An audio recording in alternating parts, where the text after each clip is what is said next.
Hey everybody.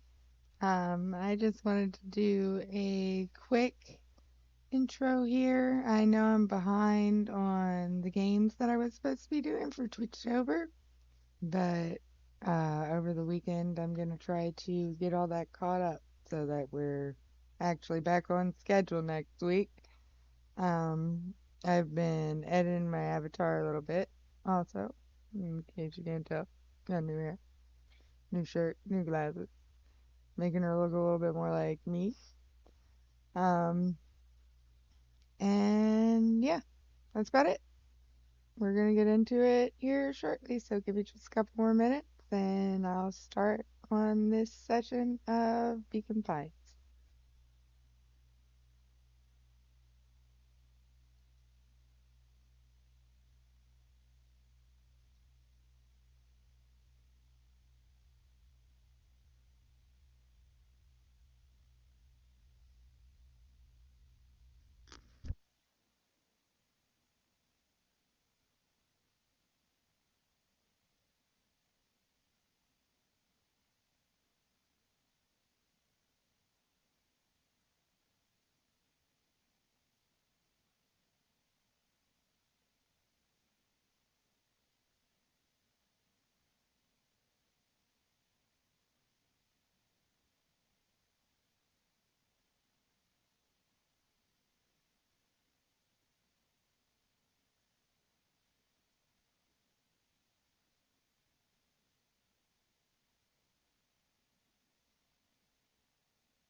Chapter 6 Secret Lair. Summer forged ahead, but the nights only seemed to grow colder. Luca walked home slowly under the pale starlight, cautious to avoid any more surprises lurking in the shadows.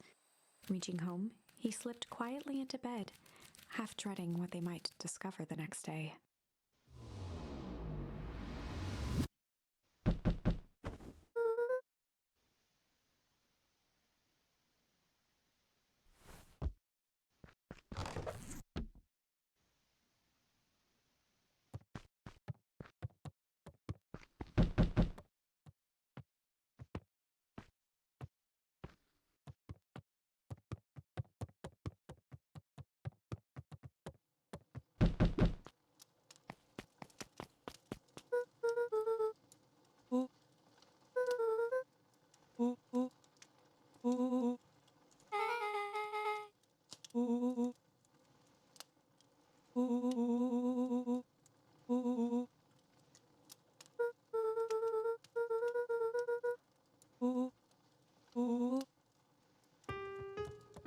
Luca and Beck rolled their eyes as Rollo strutted across the room.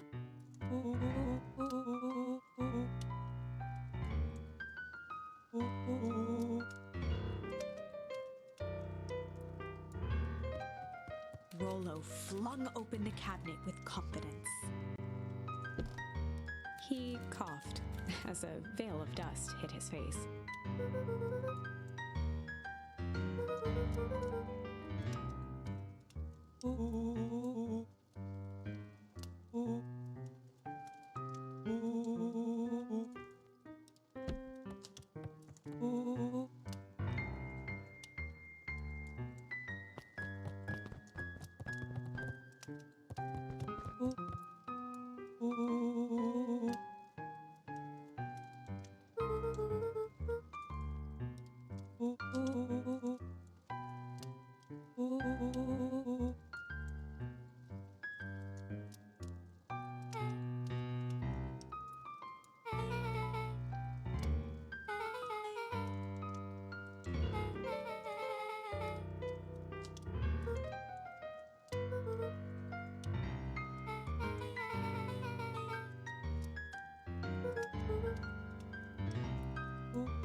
A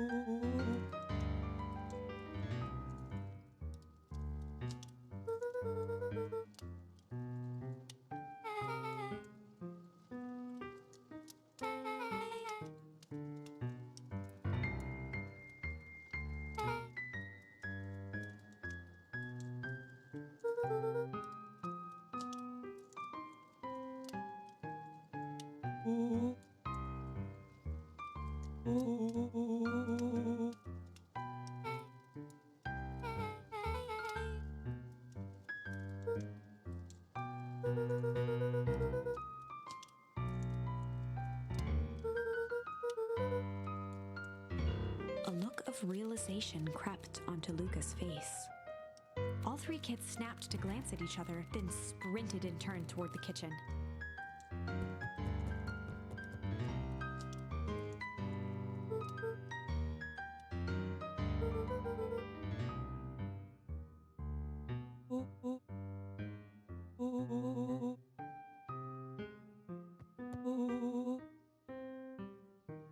Before he could finish, Luca scrambled up Rollo's back.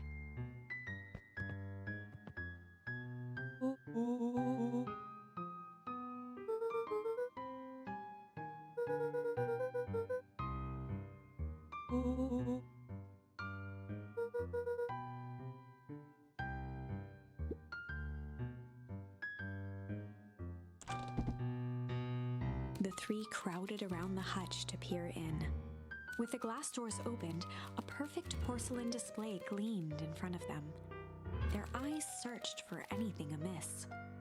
But the only distinct feature was its impeccability.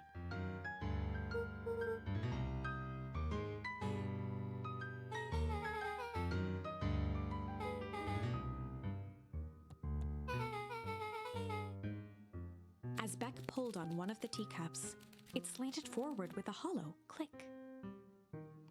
The entire hutch began to rustle and slide under its own power.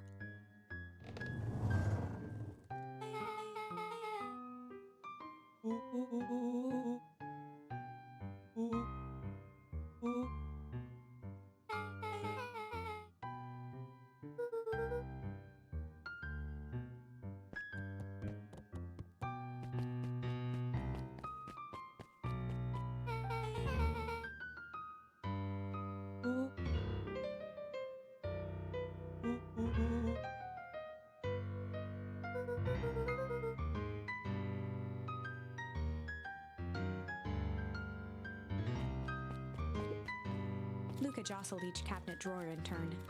Only one was unlocked. He fingered through the filing cabinet, pausing at a bulging folder labeled Walter. For a long moment, he just stared at it.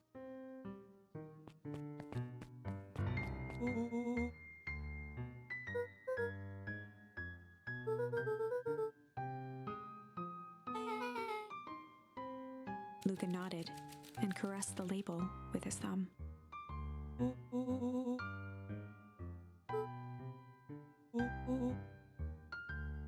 Rollo swiped the folder from the drawer and began leafing through the pages. He whistled to himself, barely looking at the text.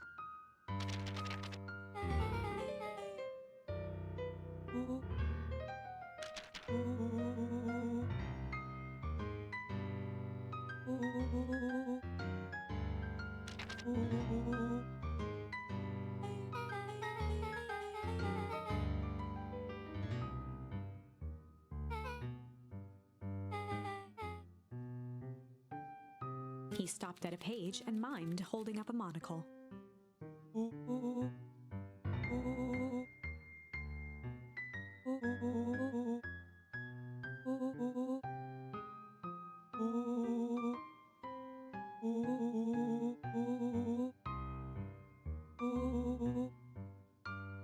Rollo looked up with heightened surprise.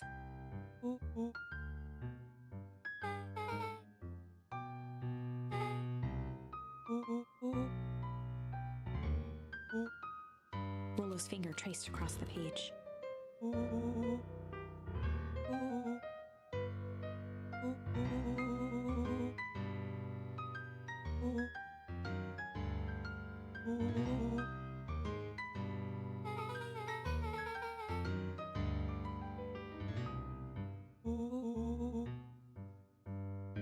Rollo scanned through several more pages.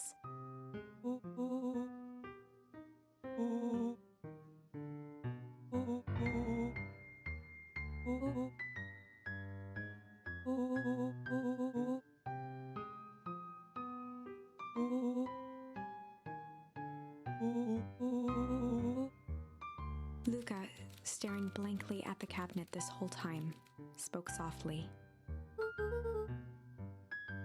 Rollo rustled the folder, trying to loose more pages.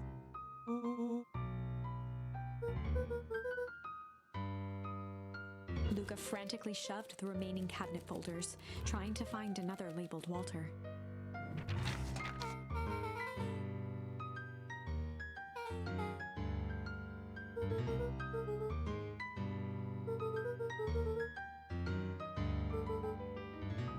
Luca slammed the drawer shut. A spider web of string connected photos of people from the town, interspersed with hastily scrawled notes.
Rollo casually spun open a lid and dipped his finger in the jam.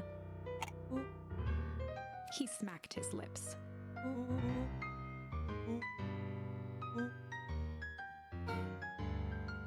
Rollo plunged his hand in the jar, fishing out a soggy slip of paper. Rollo offered the slimy note to Luca and licked his fingers clean.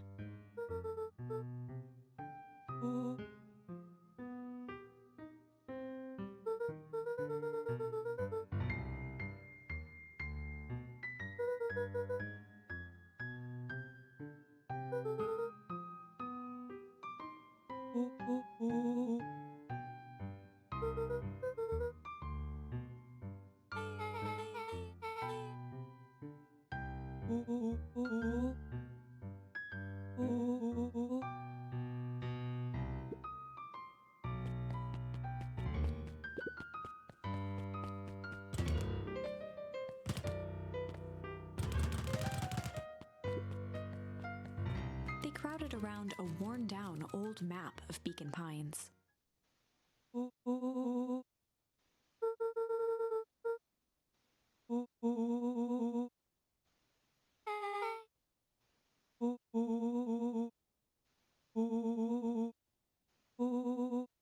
Rollo carefully traced the path with his finger.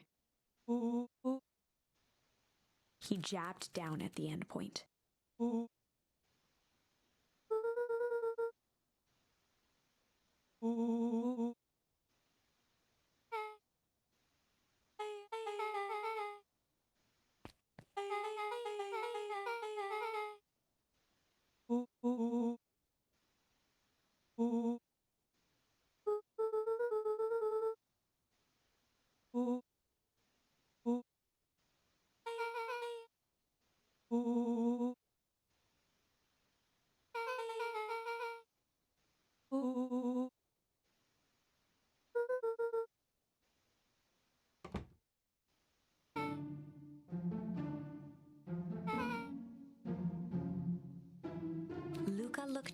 from the map.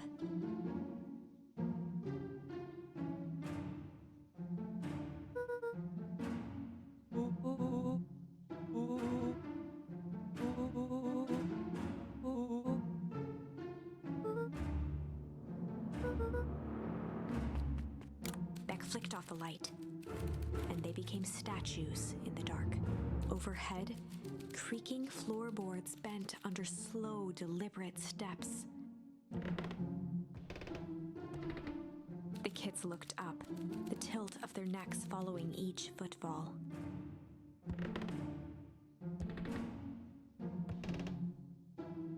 Then suddenly, it stopped. Without realizing, they'd been holding their breath. All three exhaled shakily and glanced at each other. A muffled male voice broke the silence. A final few footsteps reached the entrance above them, and the voice now echoed down the stairs.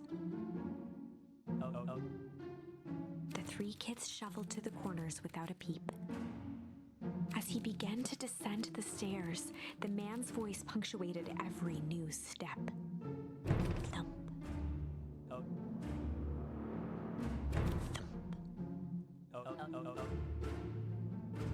Thump.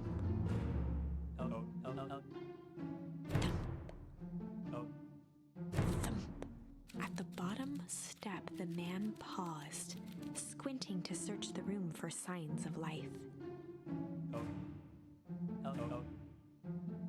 Rollo shifted suddenly. Luca gave him an intense, chastising look and whispered through clenched teeth. It was too late. Rollo was already inching toward the stairway. He screeched as he charged toward the shadowy figure. With all his weight, Rollo tackled the man to the ground. From the dark corner, they saw something move.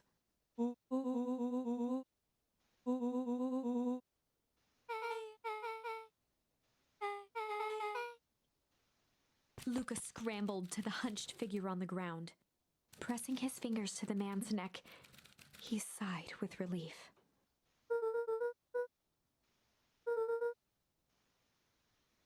As Beck flicked back on the light, Luca and Rollo both gasped in stereo.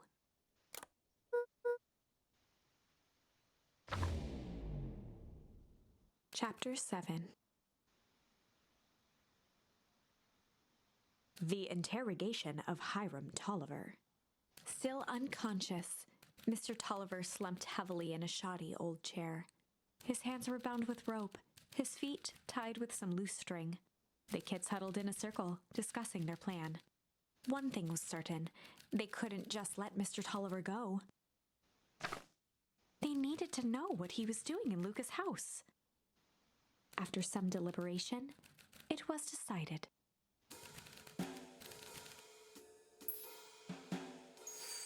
They'd run the classic good cop, chill cop interrogation.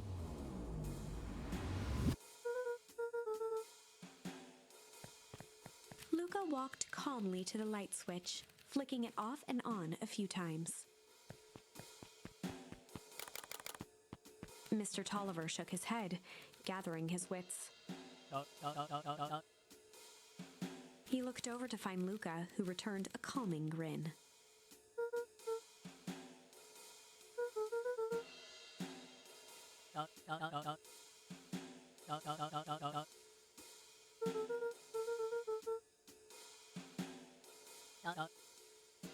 Rollo and Beck emerged from hiding to give a timid wave.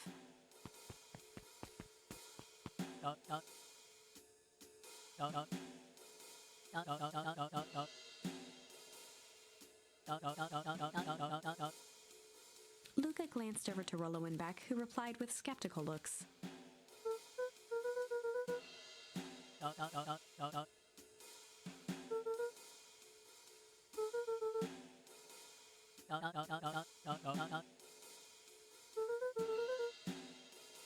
Mr. Tolliver exhaled with disappointment.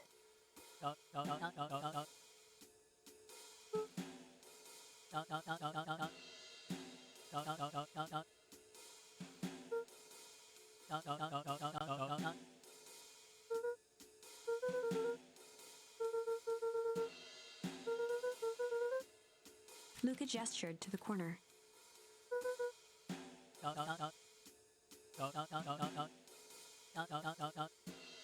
Luca looked again to Rollo and Beck. This time they shrugged. Luca began to slowly loosen the bindings. Mr. Tolliver gently rubbed his wrists. He edged imperceptibly toward the stairs as he spoke.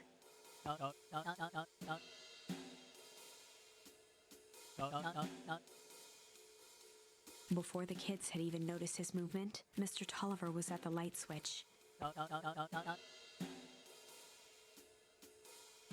He punctuated his final words by flicking the switch and rushing up the stairs.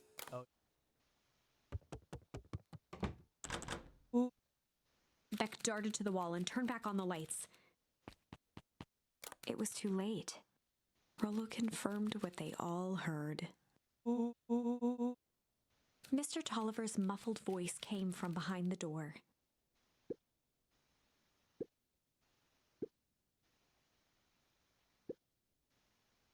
They looked bewildered at each other.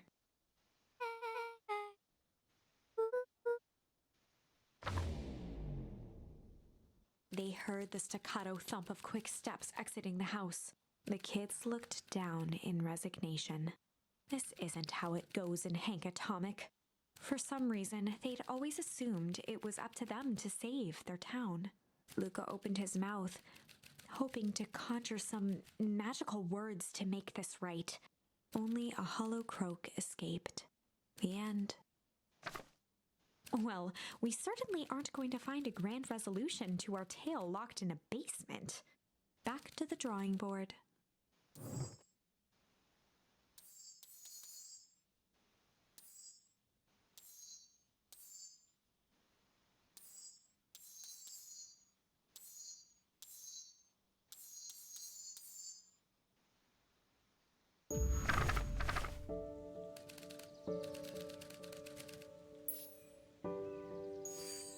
Luca began to respond, but the sky answered for him as the clouds above began to rumble with ominous thunder.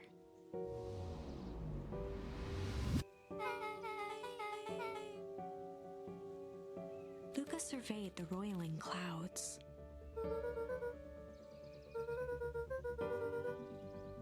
At that moment, the heavens opened up, unleashing torrential rain.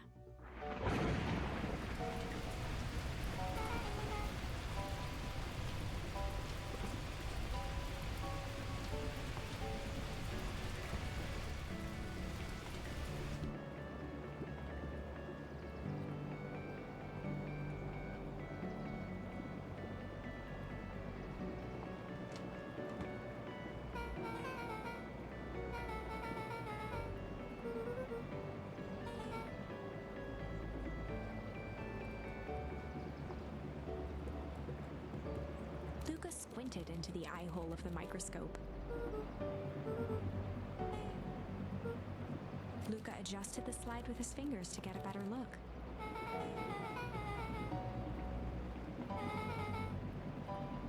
Luca wiped his hand off on his sweater and gave a nervous laugh. Beck looked down, timidly tapping the ladder with her feet.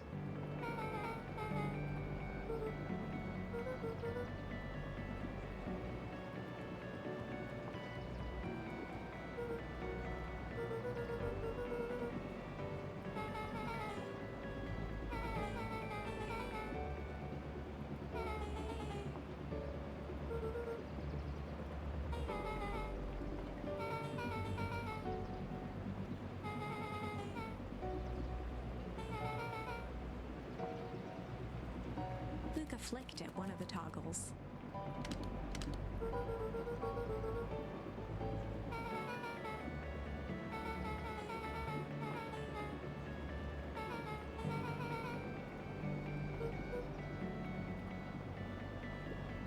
Luca bent down to examine the bouquet of wilting flowers. Judging by the odor, they were well past their prime. He flipped open the attached card.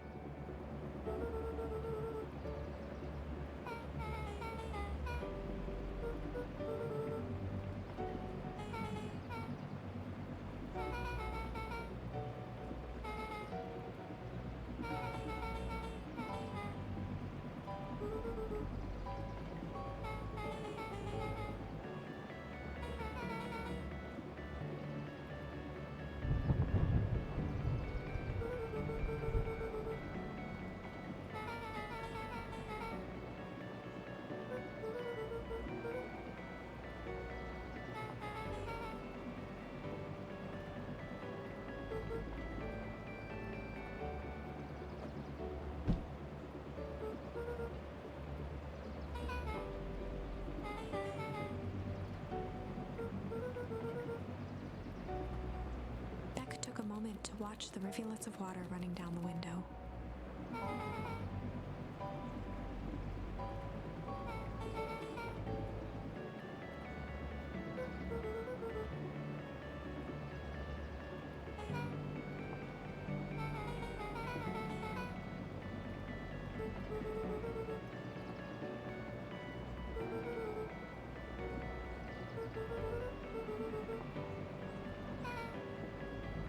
Luca took a deep breath, exhaling slowly.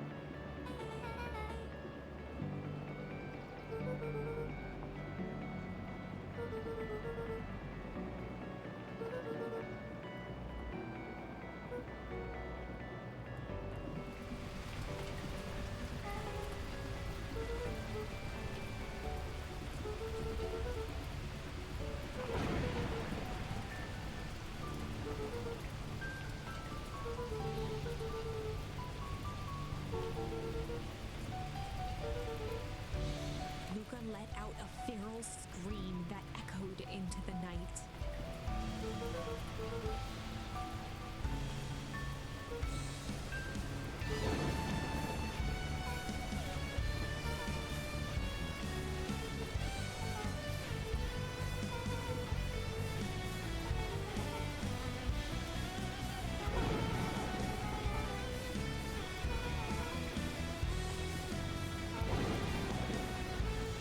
Her voice dropped to a trembling whisper.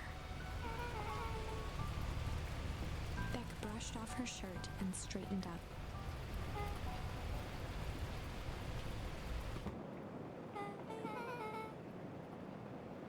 As abruptly as it began, the storm abated.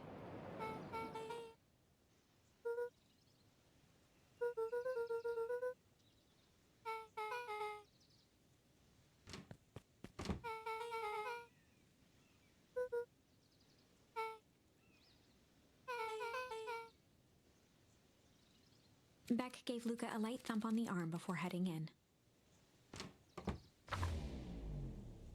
Chapter 5. Friendly Feud. The air was heavy with the hard rain's residue, the smell of wet things. Despite his dreary surroundings, Luca felt at peace. He'd never shared those details about his dad with anyone, not even Rollo. But it's not like this changed anything. Rollo was still his best friend. Adding Beck to the group would help balance things out. Everything's better in threes. This is what Luca told himself as he headed to the treehouse.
Luca wrapped a twig of thyme around the hook.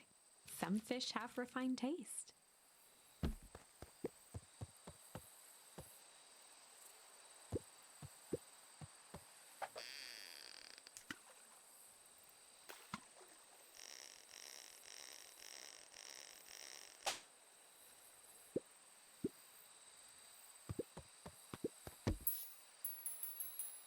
Luca wrapped some fish have refined.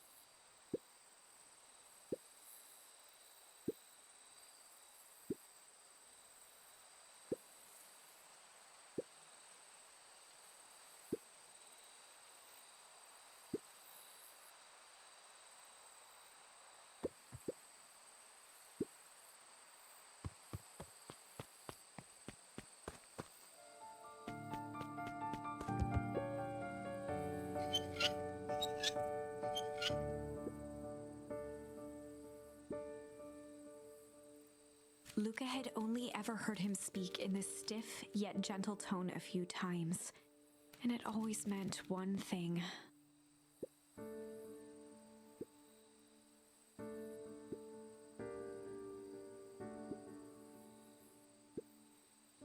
Rollo scoffed.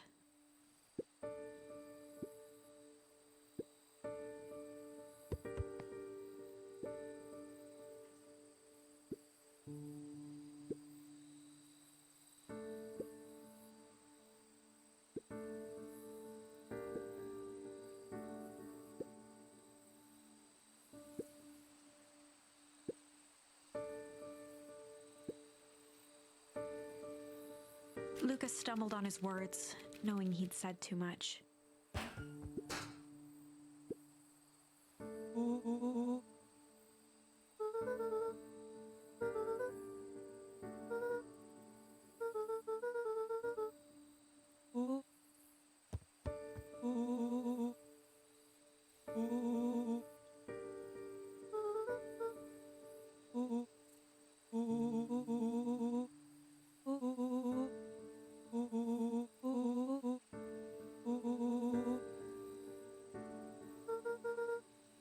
Luca became instinctively angry in response. Both boys were now shouting across the distance.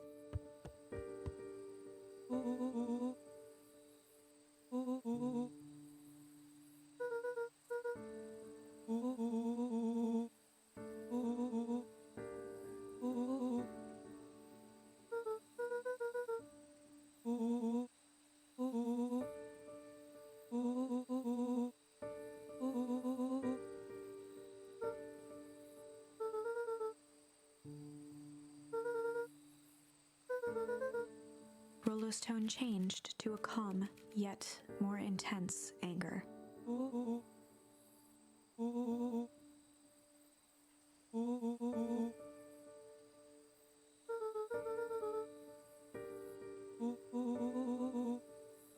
The words hung in the cold night air. Rollo's stomach dropped, knowing he'd crossed a line, but it was too late.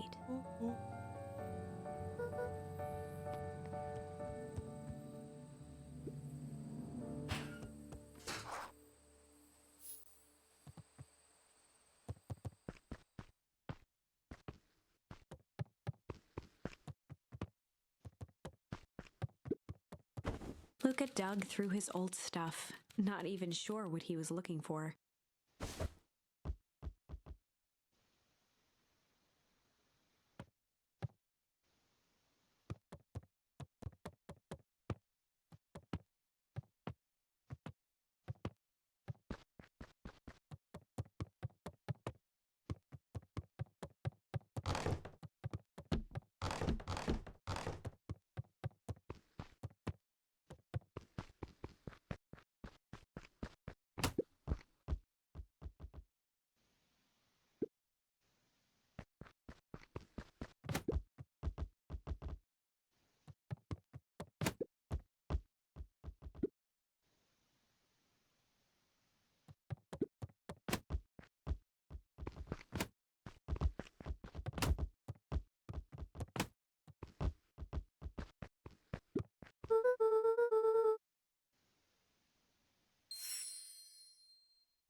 Gran cooed gently from the hallway.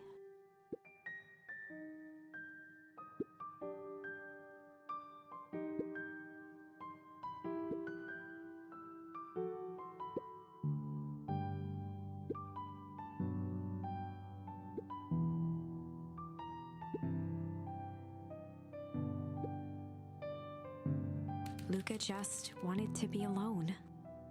He waited to hear the sound of the front door closing.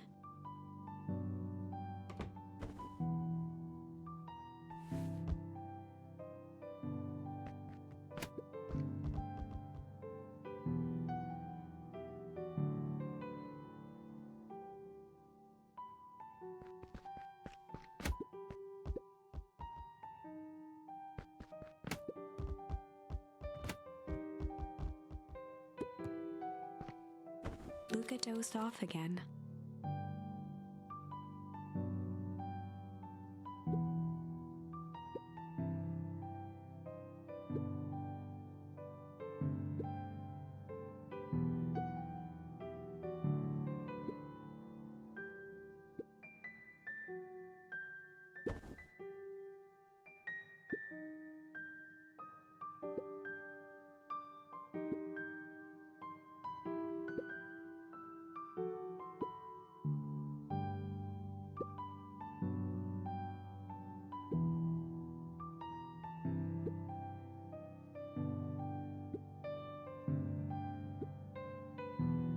Luca still couldn't bring himself to go out.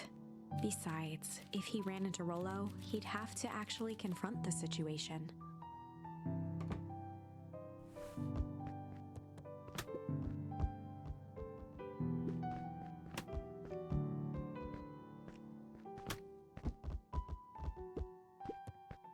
The Adventures of Hank Atomic. Luca carefully opened the cover and began to read. Rollo had received it for his birthday, a special hardcover edition with behind-the-scenes commentary and bonus art. Rollo cherished it, but asked that Luca keep it at his house. Luca wasn't sure if it was because Rollo didn't trust himself with it, didn't trust his sister around it, or just wanted an excuse to come hang out at Luca's more often. Whatever the reason, Luca didn't mind. But it had stayed right there where Rollo had stashed it ever since. Now, at the foot of his bed, Luca lost himself in the pages.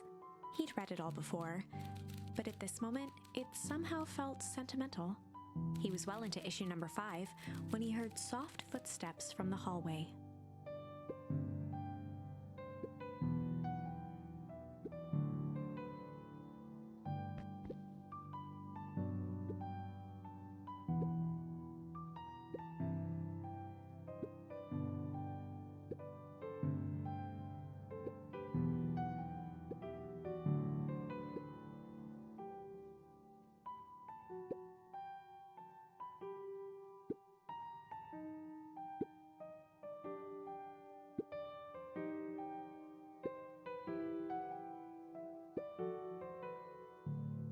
Without realizing it, Luca had pouted away the entire afternoon. He once again felt the weight of it all and allowed his weary eyes to close. Luca stood in a vast black expanse. He looked up at his father standing beside him. Walt was working a straw at the bottom of a fountain glass, trying to collect the last bits of milkshake. Dad, where are we? Taking a final loud gurgling sip, his father peered up from the glass. He jangled the straw playfully with a warm smile, then lifted the empty glass as if to point into the darkness. The source. Luca's eyes followed his father's gesture. In an instant, he was sitting in front of a blazing campfire. Across from him sat a large figure in a yellow hazmat suit. The figure's voice was a scratchy echo. Well, if it isn't the man of the hour, make yourself comfortable. Luca held his shivering hands over the flame to warm himself. It doesn't work that way here. Their yellow-gloved hand pointed to the base of the flame. It's a cold flame, see? Luca peered at the base of the fire. It wasn't wood that was burning. It was Beacon Pines itself. Tiny buildings, freezing and crumbling as they were consumed by flame. Luca could see small shadows moving in the burning city. People. Luca leapt to his feet. We've got to help them! The figure gave a dismissive wave of their hand. Why waste energy helping people who can't even help themselves? The figure bent down to examine the panicked crowd as they desperately tried to stop the flames. They only care about what's right in front of them, not like us.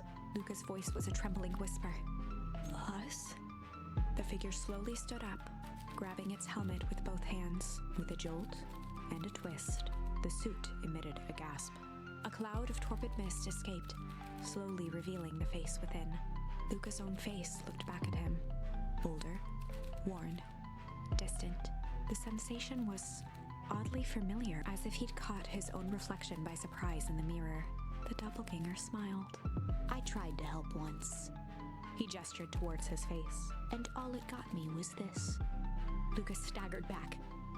You aren't me. Luca felt a hand catch his shoulder. His father was there again, beside him. Every choice sets us on a path. This is the end of one of your paths, son. Luca watched his older self shake its head ruefully, its face twisting into a cruel grin. Well, Dad, if you wanted him to see this, far be it from me to disappoint. Luca watched in shock as the figure took a confident step forward and plunged into the flames in a flash of cold light. He was gone. What does all of this mean? Luca felt a reassuring squeeze on his shoulder. Just remember, why we choose matters just as much as what. Luca woke up to see a hazy figure at the foot of his bed, silhouetted in the morning sun.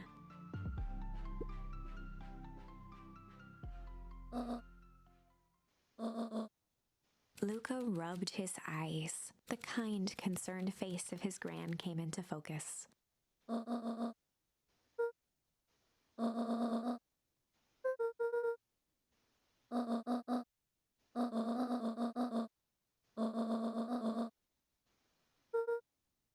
Gran silenced Luca with a gentle pat on the leg.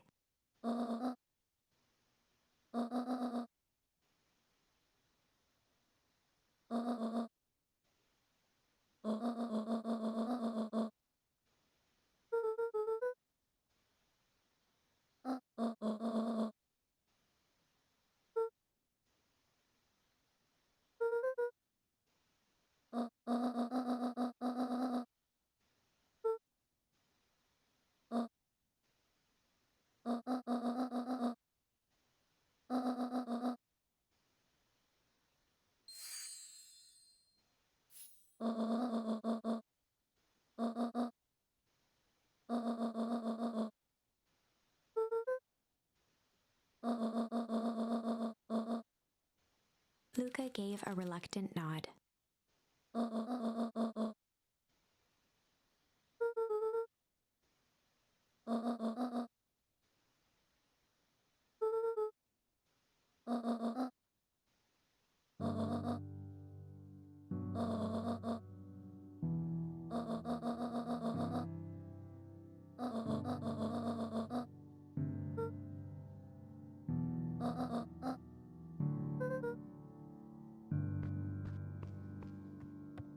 Luca took a deep breath.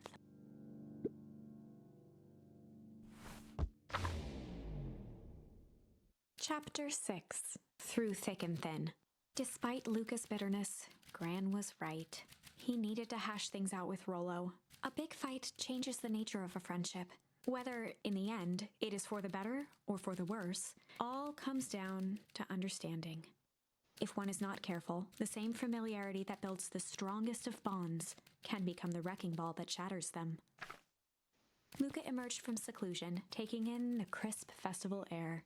But the events of the day weren't on his mind. He had to find Rollo.